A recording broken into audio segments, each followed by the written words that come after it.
Justin Sullivan, Getty. Where is Facebook CEO Mark Zuckerberg? That is the most prevalent question from people following Facebook's data scandal involving Cambridge Analytica, the data firm Trump hired to help with his 2016 presidential campaign. Over the weekend, we learned that Cambridge Analytica collected data from some 50 million Facebook users without their consent back in 2015, a revelation that has led to a public outcry about Facebook's data policies, a tanking stock price and fear of increased regulation.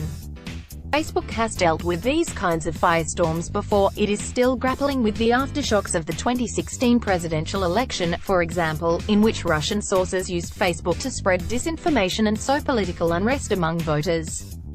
But this time feels different. Users are fed up, politicians are fed up, and investors are clearly concerned. Facebook just had its worst two-day stock performance since 2012, the year the company IPO'd. It has lost more than $50 billion off its market cap. Smart people in the tech industry are speculating that more regulations might be on the horizon. The WhatsApp acquisition deal made Acton a billionaire. He left Facebook in the fall, and a WhatsApp spokesperson declined to comment. It is time. Where is Zuckerberg, and what is actually at stake here? A source inside the company says Zuckerberg's weekly Q. Here are the biggest questions surrounding Facebook right now. Where is Facebook's leadership?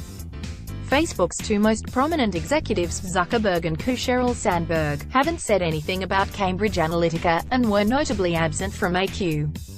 It was notable enough that a company spokesperson issued this statement. Mark, Sheryl and their teams are working around the clock to get all the facts and take the appropriate action moving forward, because they understand the seriousness of this issue. The entire company is outraged. We were deceived.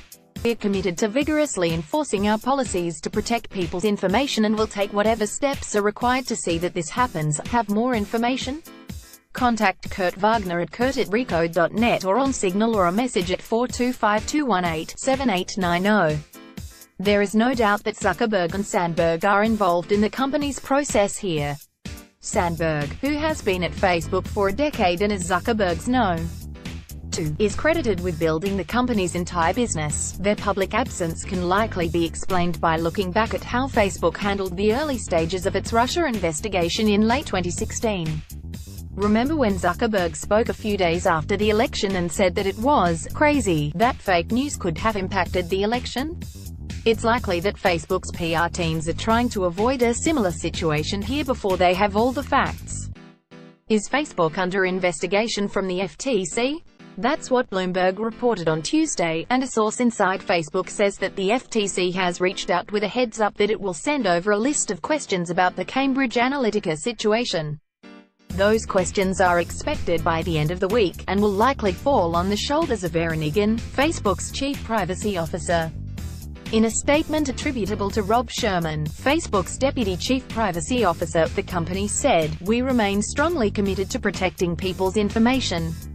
We appreciate the opportunity to answer questions the FTC may have." The FTC's involvement with Facebook dates back to a 2011 consent decree that the social giant signed promising to improve its privacy practices.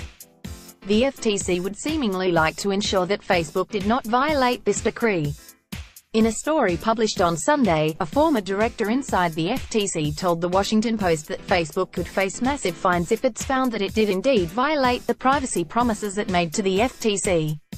An FTC spokesperson said, "We are aware of the issues that have been raised, but cannot comment on whether we are investigating. We take any allegations of violations of our consent decrees very seriously, as we did in 2012 in a privacy case involving Google." Is that the biggest concern here for Facebook? Probably not. A fine from the FTC could just be the beginning. Facebook has a ton of money in the bank. A financial penalty would likely be a temporary issue. The bigger concern for Facebook would be increased privacy regulations. Facebook's entire business is built on collecting a lot of information about its users so that it can sell hyper-targeted advertising. Any restrictions on the data collection would be a serious threat to Facebook's business. That reality feels like it's still a way off, but elected officials are already circling. Some lawmakers are asking Zuckerberg to come testify in front of Congress. Attorneys general for both Massachusetts and New York have announced a joint investigation into the company's role in allowing Cambridge Analytica to collect user data. Attorneys General Healy and Schneiderman have raised several important questions. "We appreciate their attention to this matter and look forward to responding," a Facebook spokesperson said. "It's time for Mr. Zuckerberg and the other CEOs to testify before Congress. The American people deserve answers about social media manipulation in the 2016 election." Mark Warner, at Mark Warner, March 20,